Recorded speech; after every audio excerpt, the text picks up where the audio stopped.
When it comes to matters of governance, the action is always in the boardroom. The stakeholders led by Dr. Habil Olaka, the Chief Executive Officer of the Kenya Bankers Association, stated that the banking industry is a unique sector in matters implementing corporate governance, as integrity is a key value that is looked at when recruiting. And on this, the temptation is normally to think that they are not any different. But in reality, they actually are different. Banks are different from the other corporations, and especially vis-a-vis the requirement for corporate governance. And that's why I said in the beginning that the banking sector is possibly one of the sectors that is most heavily regulated amongst the sectors in the economy. And how does the regulatory entity assure integrity in the system? One is there is a very strict fit and proper assessment of the executive of the central bank. Senior management in the banking sector have got to go through a very strict fit and proper test from the regulator before they are allowed to take the positions. A professional is one. The Media Council of Kenya was well represented by its Chief Executive Officer, David Omoyo, who pointed out that the media is the mirror of the society and is tasked with exposing bad governance, but the key challenge in this is the ownership of media houses.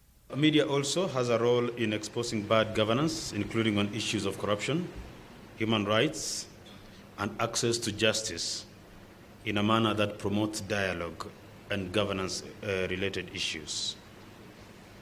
We do this by having sessions with the media managers. The challenge we have is where we have media owned by political or commercial interests.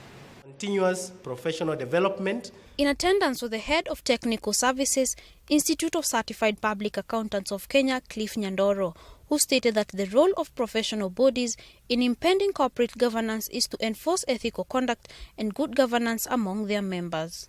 As professional bodies, we seek to enforce ethical conduct and the proper governance amongst our members.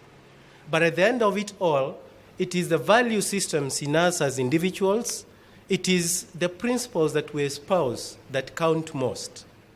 It is what is in us.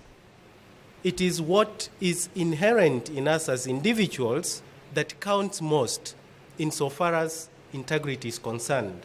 We're striving to do the right thing as a legacy for this nation. He continued to emphasize that professional bodies should uphold values while serving their clients as well as protecting their interests, because that is in their mandate in serving them. Once you become a professional, you stop being an individual entity and you become a public good. And you start offering service to the public. How do you offer that service? At the back of your mind, ensuring that you are protecting the public interest, that you are meeting the expectations of the people that you are serving. And that is why we seek, therefore, to say that a professional must be at the forefront of ensuring that we conduct our affairs in a manner that portrays good values that we must uphold at all times. As a way of developing countries leapfrogging, corporate governance is a key pillar in the success of any organization, and all must seek to uphold despite the myriad of challenges they face. For Brand Plus TV Business News, I am Daisy Wambua. Of economic, cultural, and political integration as Kenya.